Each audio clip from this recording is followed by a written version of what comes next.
The observation deck of the Celestial Drift hummed with the gentle thrum of ion engines, a lullaby that had become background noise to most of the crew. Lena stood at the transparent viewport, watching distant stars blur into streaks of light as the colony ship pushed through subspace.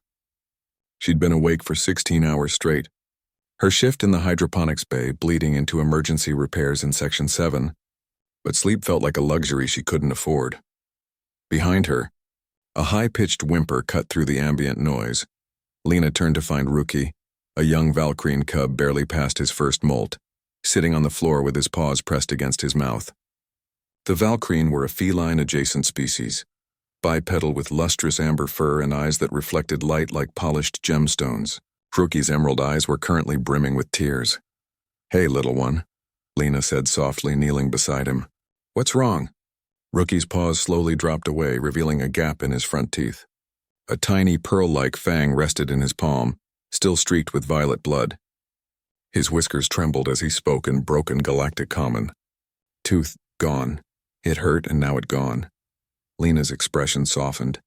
She'd worked with the Valkyrian colonists for 3 months now, ever since their homeworld had been rendered uninhabitable by solar flares. They were a proud species, elegant and reserved, but their young were surprisingly fragile, emotionally if not physically. "Oh, Rookie," she said gently. "That's actually a good thing. See, you're growing up. That baby tooth had to fall out so a stronger one could grow in its place." Rookie's ears flattened against his head.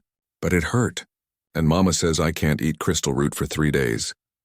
His voice cracked with the particular tragedy only a child could muster over dietary restrictions. Lena bit back a smile. Crystal root was the Valkyrian equivalent of candy, a delicacy that apparently required significant dental durability. She glanced around the observation deck. Rookie's mother, Shara, was nowhere in sight. The cub had probably wandered off while she was working. "You know what?" Lena said, an idea forming. "On Earth, that's my homeworld. We have a tradition when children lose their teeth."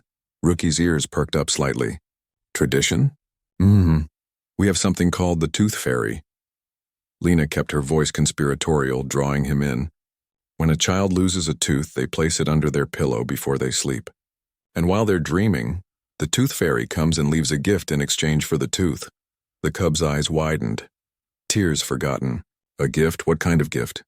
"Usually money," Lena said. "Something to celebrate growing stronger." Rookie clutched his fallen tooth tighter, looking down at it with newfound reverence. Does the Tooth Fairy come to space?" Lena's heart clenched. The Valkyrian had lost everything: their home, their history, their sense of stability. They were traveling toward a new colony world that would take another 8 months to reach. For a child, that kind of displacement was incomprehensible. "I think," Lena said carefully, "that the Tooth Fairy goes wherever children need a little magic." Rookie's tail began to swish hopefully. "Really?" "Tell you what," Lena said, standing. "You hold on to that tooth. Tonight, when you go to sleep, put it under your paw. We'll see what happens." The cub's entire demeanor transformed. He nodded enthusiastically, cradling his tooth like a precious gem, and scampered off toward the Valkyrian residential sector. Lena's shift finally ended at Oru 200 hours. She dragged herself to her quarters, showered, and collapsed onto her bunk. But sleep didn't come easily. Her mind kept drifting back to Rookie's tear-streaked face, to the desperate hope in his eyes when she'd mentioned the Tooth Fairy. After 20 minutes of staring at the ceiling, she groaned and sat up. "Ship AI," she called out. "Where are the Valkyrian family quarters?" "Deck 3, Section B," the synthesized voice responded. "Would you like directions?" "No, I know where it is." She rubbed her face. "And yes, I know I'm insane.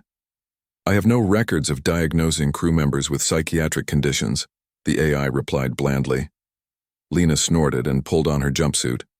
She grabbed her personal credit chip, a slim, translucent wafer embedded with her account information, and headed out. The ship was quieter during night cycle, the corridors lit only by emergency strips. Lena moved through the familiar passages until she reached the Valkyrian section. The doors here were marked with bioluminescent patterns, traditional symbols from their lost world.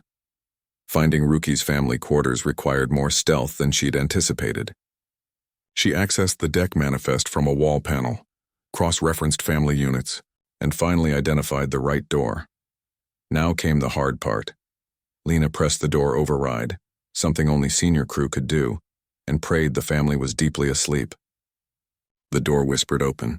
Inside, the quarters were dimly lit by artificial starlight, designed to mimic the night sky of the Valkyrian homeworld. Ruki slept on a low cushioned pad, his small body curled into a tight ball.